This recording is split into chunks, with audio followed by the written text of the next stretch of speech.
Hello everyone, let us continue on this voyage through the clown decade where things are getting worse and worse and worse. Now, as you can tell from the title, we're going to be talking a little bit about football. So just to get you up to speed on what's been going on, England played Italy at the weekend, and then when it came to penalties, the Italians won because 3 of our strikers missed their penalties. The 3 strikers were brought on right at the end of extra time to specifically be penalty takers, and all 3 of them missed. So because of this, we now have a complete uproar, and not just because of them missing. It has caused a whole rupture in our culture war. So, going straight to the BBC, racist abuse of England players Marcus Rashford, Jadon Sancho and Bukayo Saka unforgivable. Well, let's see what happened. England manager Gareth Southgate said the racist abuse aimed at Marcus Rashford, Jadon Sancho and Bukayo Saka after the Euro 2020 final defeat by Italy was unforgivable. Prime Minister Boris Johnson and the Football Association also condemned it. Wow, good for them. All 3 players missed penalties in a 3-2 shootout loss and were targeted on social media after the game. Not really given much detail on what's going on. So far we know that Southgate, Boris Johnson and the FA have said no to racist comments, they're bad. Fine, I agree. I do think racist comments are bad. What is the point? The Metropolitan Police is investigating the abuse and said it will not be tolerated. Ah yes, because of our lovely freedom of speech laws, you can be done under the 2008 Malicious Communications Act for sending malicious communications on the internet, which realistically should be limited to death threats, defamation, actual crimes and things like that, not just calling someone a name. Because from what I understand, even sending emojis of monkeys could come under malicious communications. It's like these people don't realise there's a block feature. And honestly, most of this article is literally just hero reactions from verified check marks on Twitter, meaning politicians, other sports stars, and commentators, and even the Duke and Duchess of Cambridge. So I'm only going to go through some important ones, because I really want to make a point of how on the side of we think racist comments are bad, all of our verified check marks on Twitter are. So obviously we've got Boris Johnson saying the England team deserve to be lauded as heroes, not racially abused on social media. Those responsible for this appalling abuse should be ashamed of themselves, which, fine, that's just basic bitch virtue signalling. I don't have much of a problem with anything he said there, at all. So next up we also have Priti Patel, who is really challenging her label of real queen here. She says, I am disgusted that England players who have given so much for our country this summer have been subject to vile racist abuse on social media. Alright, cool, no problem with that. It has no place in our country, and I back the police to hold those responsible accountable. Not so good. Priti, what precisely do you mean by hold them accountable? Why do the police need to get involved when these players can just press a simple block button whenever they see an account giving them racial abuse? Everyone has one, and it is not difficult to use. And of course, if they go beyond just basic name calling and things like that, and if they're in their DMs threatening them or something along those lines, that's fair enough. But so far, not from a BBC News article or any other article I can really find, has there been actually any examples of what has been said to them. It feels like one of those issues that have been amplified through the media because it is easy virtue points to say, oh, look, racism bad. There have been examples of racism to these 3 players, but I can't actually find any. In the articles saying that there has been racist abuse, I mean, surely you'd have some examples of it, I would have thought, but I can't find anything. And just to be clear, that's not me saying that it is not happening. I do think it's happening. I've been on the internet long enough to know it's definitely happening. But with such lack of examples, I can only think of this as a mountain made out of a molehill. But anyway, you get the idea. All the politicians are virtue signalling, and the players apparently didn't like it from Priti Patel. So, Tyrone Mings, who plays centre-back, I believe, for England, said this to Priti Patel's tweet.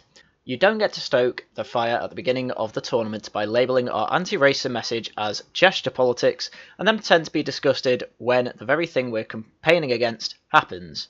Oh, but Black Lives Matter is against abuse online? Why would you call a gesture that was literally showing support for Black Lives Matter as you admitted, as much as you want to say it wasn't political, why would that be specifically against abuse online?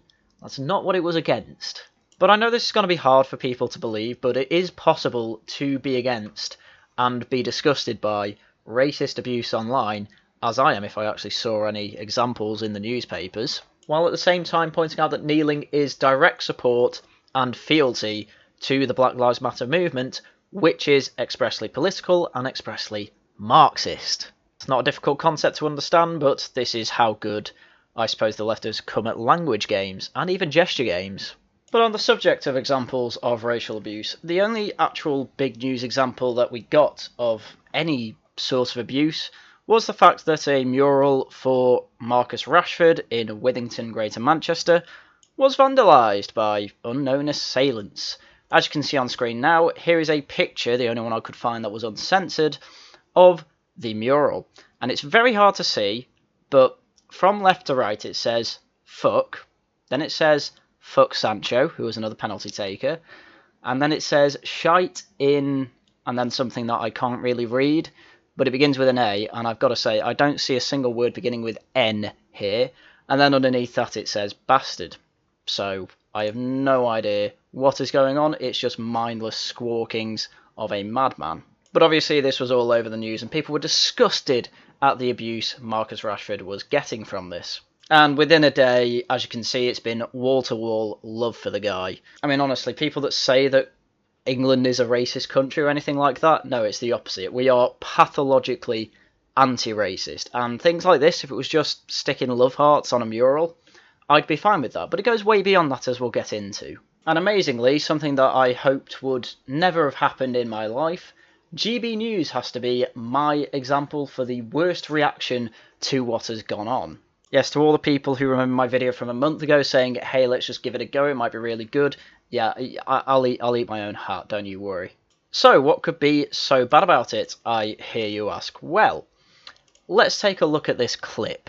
I'll tell you where I am. I've never understood why people would find it offensive. I can see, and I tended to be one of these people who thought, do we really have to do this at every football match? Yeah. Can't we just enjoy, you know, whatever sport we're into? Yeah, people just wanted a complete separation of sports from politics because politics is infecting everything these days. I mean, if you thought the knee was bad enough, at the final they had this gay little car with the pride flag on it. I'm sorry, it was the racial pride flag to deliver the ball to centre pitch at the start of the match. Now, my whole family around me literally groaned, even the more leftist types. That is how ridiculous it's got.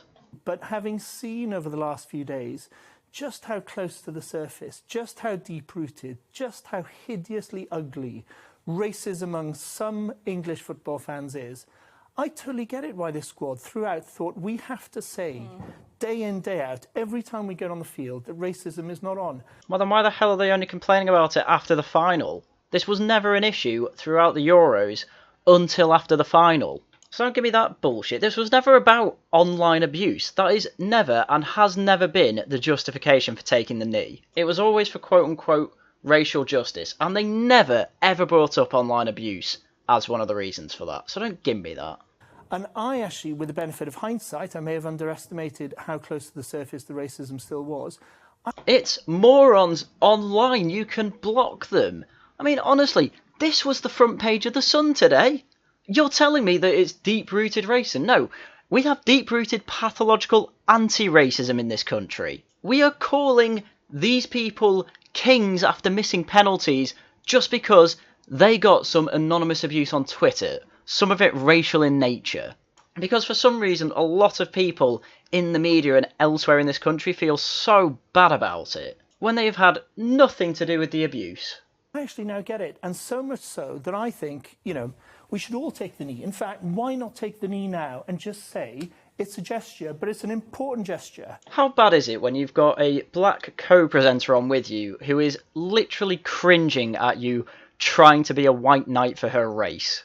I mean, honestly, I've not even seen BBC ITV or even Channel 4 actually have a presenter come out and take the knee in solidarity, quote-unquote, with the fucking kneelers at football. I mean, literally, GB News is telling me at this point that the only way you can be anti-racist is to take a knee. No, I will not take a knee to Black Lives Matter. or any Marxist for that fact. You can try putting me in that position after I've succumbed to rigor mortis in my cold, dead body. And, you know, it's not about me in the studio, but for them to do that as footballers on the field makes sense, because they're saying it's just not right. And racism has no place in football and no place in modern Britain. Yeah, again, this is the leftists having won the gesture. No, Black Lives Matter is clearly a Marxist political pressure group. That has been headed by some terrible people, by the way, who think that buying mansions for themselves comes under wealth redistribution. But not only that, you now have every Marxist in Britain cheering it on, and the normies just go along with it, because literally, if you can weave any narrative in Britain, you can have any policy and say that this is an anti-racist policy, or say this goes against racism, and most people in the UK will vote for it, because most people in the UK are vehemently anti-racist. Just as long as you're not openly anti-white about it, because that seems to be the thing that stops people voting all the way. Because people aren't stupid, they do seem to realise when anti-racism goes too far, but when it comes to the media class, and the political class especially, they don't appear to be able to do that. Apart from a few exceptions, but from the looks of this, GB News has taken the Kool-Aid. So great, what was supposed to be a good right-wing competition to the BBC and all that, may as well, this is worse than anything they've done so far on it. And those people who think that being English is okay with being anti-black people... Literally name one person who thinks that. Literally name one person who thinks that. Are completely misguided, and they need to know that there is no space for them in normal, acceptable society. Amen. He just said amen at the end of his goddamn lecture. What the hell? This is what I mean by pathologically anti-racist. He completely made up a whole class of people who think being English means that you're anti-black people. Literally nobody thinks that. He then basically made a whole preachy lecture to us about how taking the knee is the only way to show your support for that, and then said amen at the end. RIP GB News. We can't bloody have anything on the right. Anyway, if this was the worst thing that happened, I wouldn't have made a video. But worse things happened. So, on to the Times. Tech giants told to hand over details of football racists. Gareth Southgate says abuse of 3 lines is unforgivable. Well, we already know that and we don't care. Ministers will tell technology giants to immediately hand over details of the racists who abused England players so the government can make examples of the perpetrators. Jesus, that sounds horrendous. Comments posted on the footballers' social media pages after they lost to Italy in the Euro 2020 final on Sunday have intensified frustration with the company's failure to stamp out abuse. Ministers believe social media platforms need to provide information in a more timely fashion to help the authorities crack down on the platform. Your information is not safe with anyone. Thank God I'm mostly anonymous. We want real-life consequences for the people who are tweeting this abuse, a government source said. We need to find out who these people are and make examples of them. Expressing dissatisfaction at the action taken so far, the source added, this is not beyond their capabilities. I can't believe we are at the point in 2021, I know, current year argument, whatever, but we are at the point where we literally have a Twitter Stasi that the government are trying to enforce. You sent a monkey emoji to that black player? Oh well, that's gulag time for you, my son. The internet used to be so damn good. I mean really, I don't know what they plan to do with it, they're just saying make examples of them.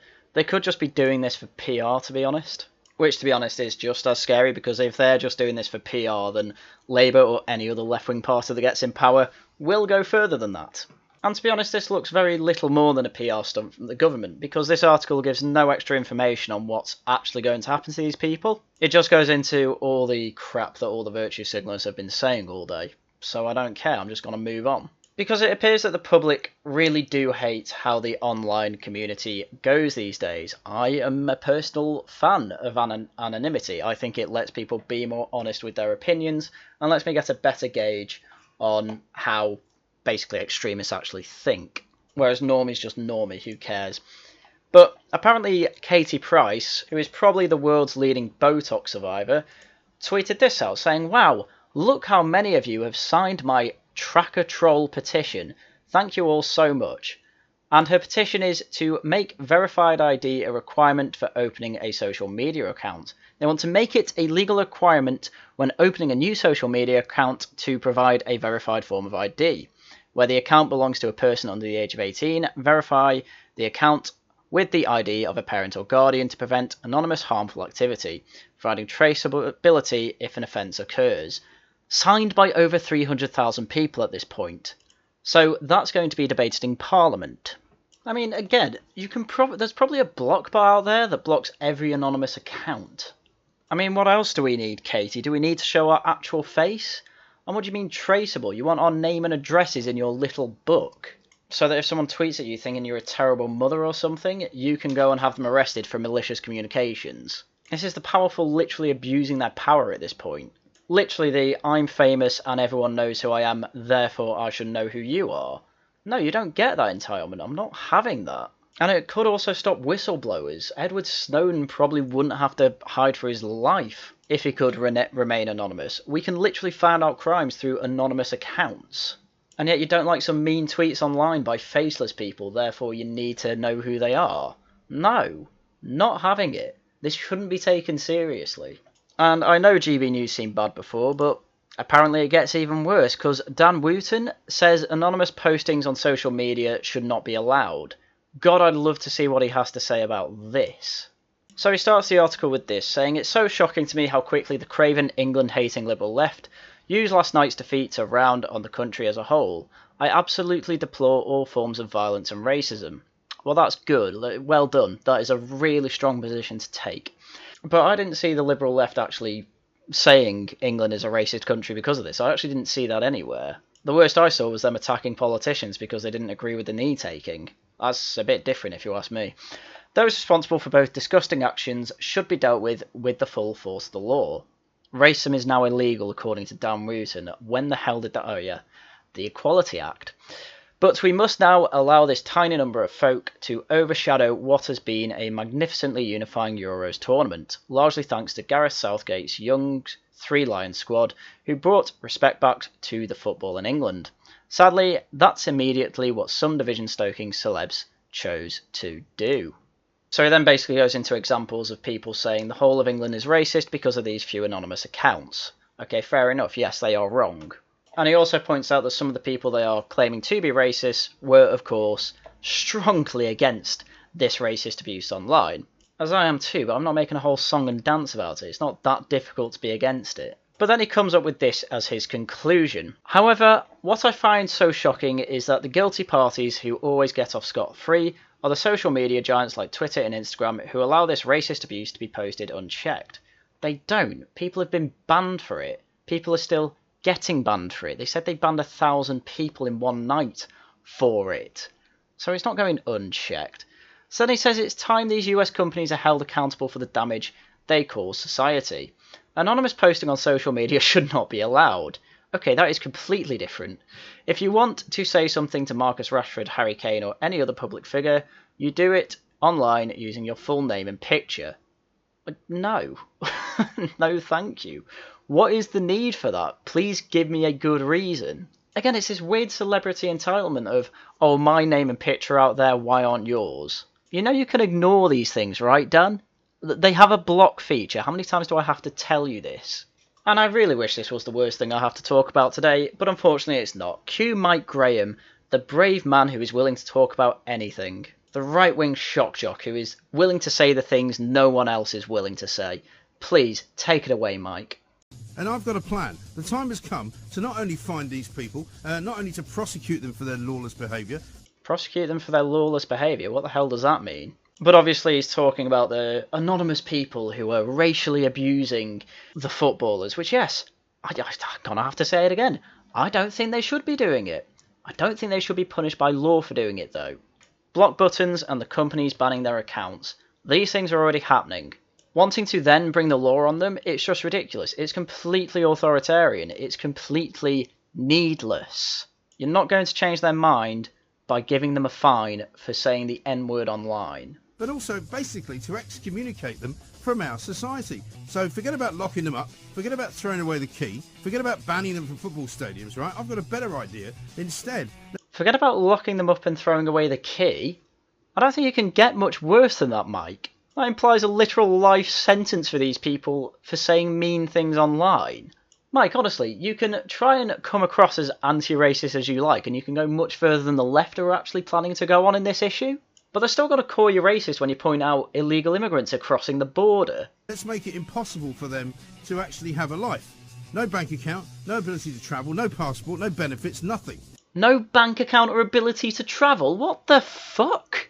You want them literally locked in their houses. You want them under permanent house arrest with no money, no jobs. Why not just say you want them in front of a firing squad?